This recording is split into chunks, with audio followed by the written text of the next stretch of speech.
Welcome to Chillin' 101. We hope this video helps. You start by confirming prerequisites.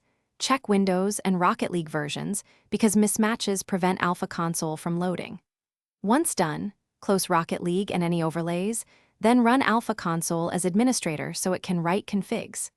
Make sure to temporarily disable antivirus or add an exclusion. Many scanners block injection.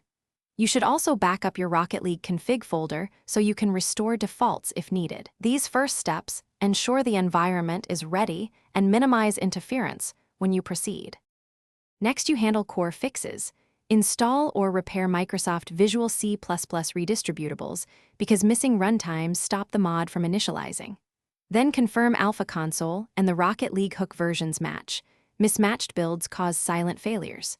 If injection still fails, copy required. DLL files to the game directory or Alpha Console folder as specified by logs.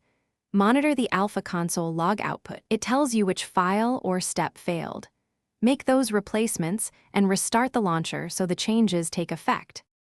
To finish, launch Rocket League and open the Alpha Console overlay to verify it loads and renders correctly. This confirms success.